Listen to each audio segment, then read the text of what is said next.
Oke, tadi kita sudah bahas panjang lebar tentang chance ya. Kemudian ini kan bulan Ramadan ya, Capil ya. Masih kuat puasanya. Alhamdulillah sampai masuk hari 27 masih kuat. Nah, tapi saya rasa semaraknya kurang ya karena ada COVID ini ya. Iya. Ya, Capil. Sebetulnya kalau bulan suci Ramadan tidak ada yang berbeda. Tetap bulan suci Ramadan, tetap bulan suci Ramadan. Yang membedakan adalah kondisi. Kondisi situasi alam yang lagi pandemi COVID ini aja. Kalau bulan sucinya tetap jalan. Tetap jalan. Gimana kita itu bisa menjaga kesehatan diri kita sendiri, keluarga kita, dilakukan dari hal kecil-kecil dulu.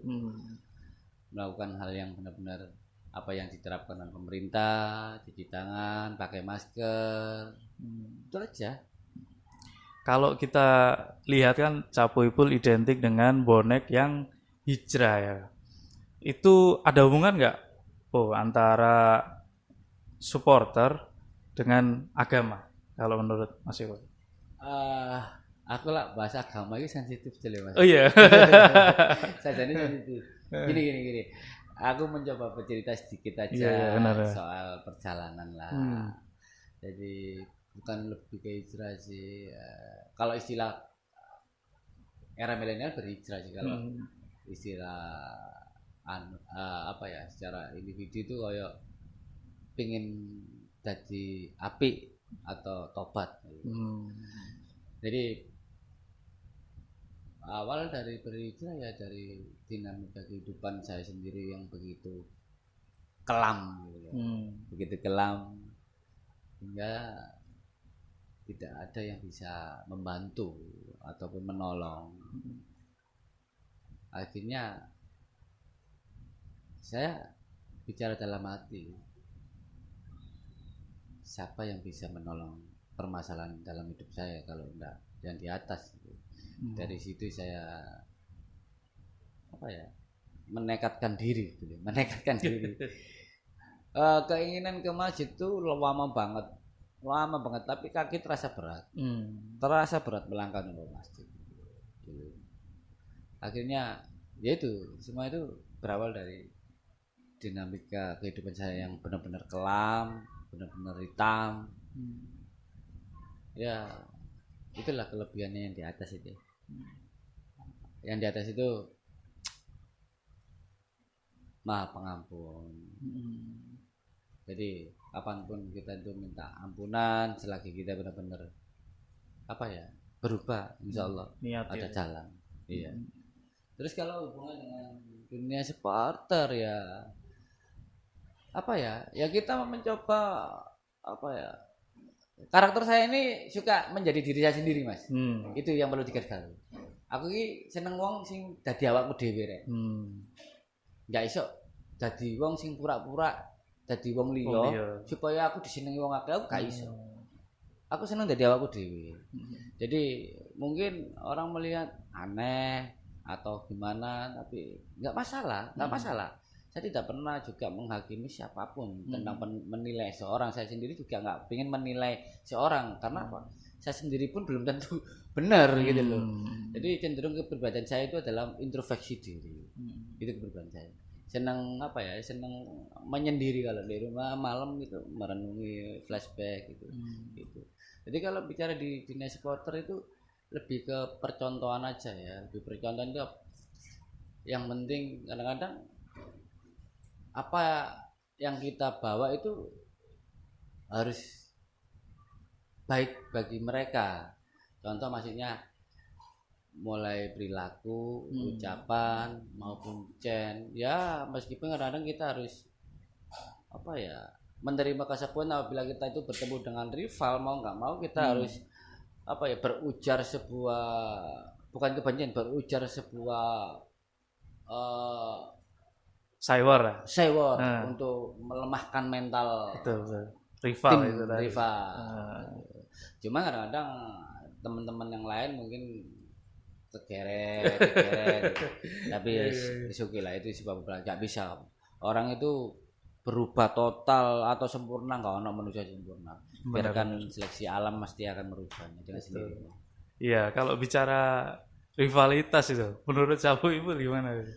Bicara rivalitas, kalau level di Indonesia itu konteksnya lebih kecil ya, karena di negara-negara yang sepak bolanya maju aja pasti ada rivalitas. Tentunya apa ya? Harus tahu konteksnya lah, harus tahu tempatnya, kulturnya. Tapi repot Mas, negara plus 62 ini ya ngono iku wong. Iya. Tapi ya bagus lah itu buat apa ya, buat greget di dunia sepak bola. Ada gregetnya. Menurut saya rivalitas 90 menit. 90 menit ya. Selepas itu terserah Anda. Terserah Anda pribadi masing-masing. Iya, terserah Anda. Terserah Anda. Kalau menilai permainan tim Persebaya selama ini, perjalanannya, Bu? Kalau bicara perjalanan berarti tarik benangnya mulai Liga 2 atau kompetisi yang hanya berjalan berapa menit terus berhenti ini? Ini Liga 1 ini, Bu. Liga 1. Saya rasa bagi tim yang melegenda dan bisa berkompetisi kembali di kasta sepak bola nasional, saya rasa cukup bagus. Kita tahu hampir 5 tahun kita tidak diakui, tidak berkompetisi di Liga Indonesia. Begitu Persebaya kembali bisa juara Liga 2, bisa naik kasta dan bisa nangkring di peringkat 5 di awal Liga 1. Awal musim kedua kita bisa nangkring ke peringkat kedua. Itu suatu prestasi yang bagus. Cukup bagus.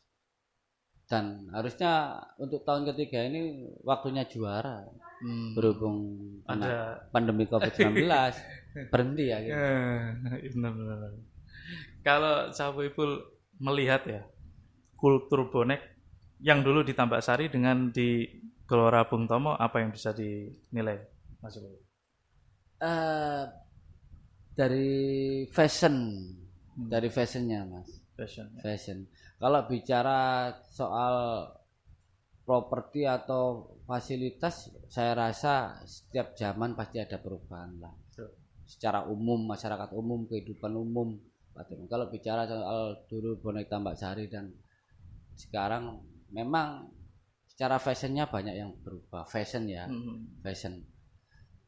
Yang membedakan lagi adalah kalau dulu itu Tribun Timur aja. Tribun Timur aja yang mensupport, jadi lainnya itu cuman menonton.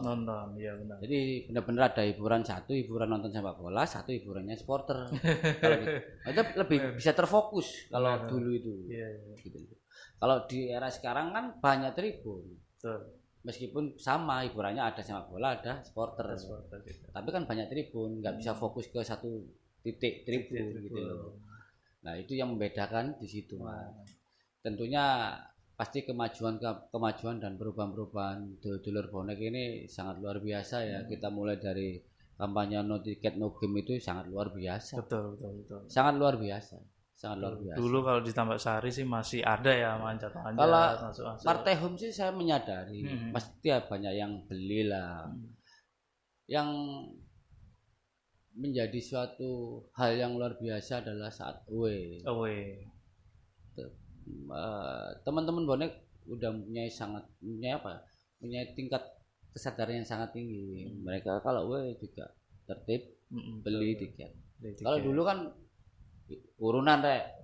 Jadi penol-penolane koordinator urunan, arek oleh piro, kena panpel.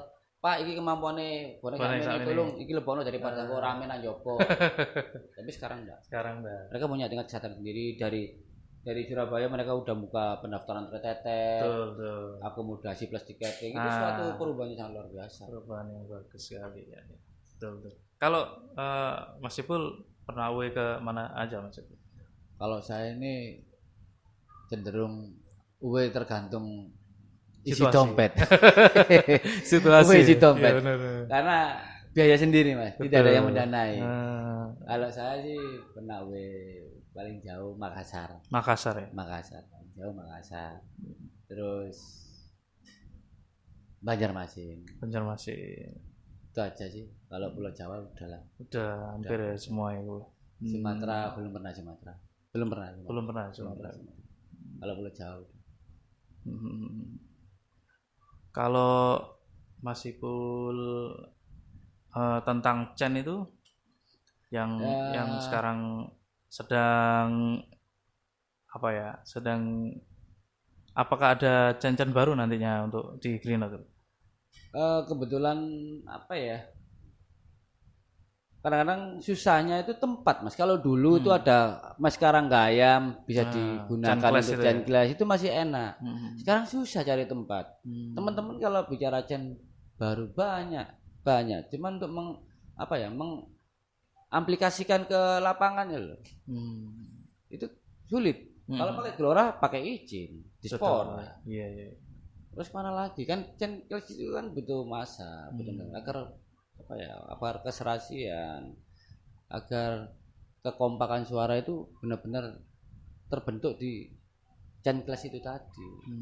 Baru disosialisasikan di stadion.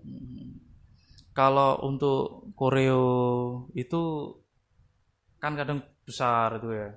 Nah, itu mengkoordinir mulai dari pendanaan terus aplikasinya itu gimana Pak? Kalau bicara koreo di Tribun Green Note sendiri itu tidak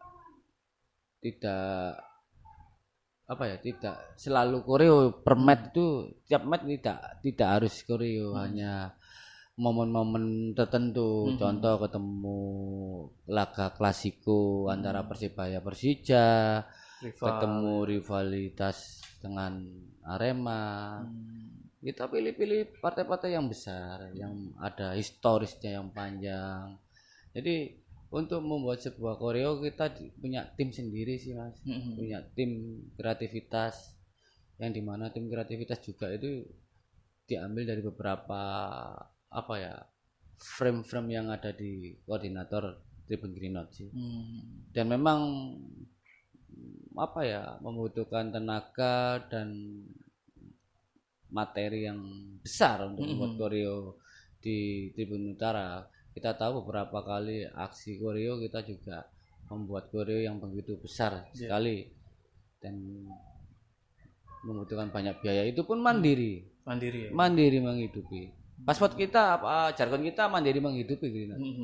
Tidak ada bantuan dari siapapun, kita mandiri menghidupi. Ya salah satunya adalah kita punya mesin uang berjalan, yaitu GNMed 27. Itu salah satu penompang uang GN untuk beroperasional lewat merchandise-nya. Jadi banyak yang memang dibutuhkan. Kita udah punya divisi baru lagi, yaitu medis BDRT itu. Benar. Yang dimana supporter yang pertama kali mempunyai tim medis ya bonek ini. Ya. Kita punya tim medis di tiap lorong gate 4, 5, 6 kita ada medis.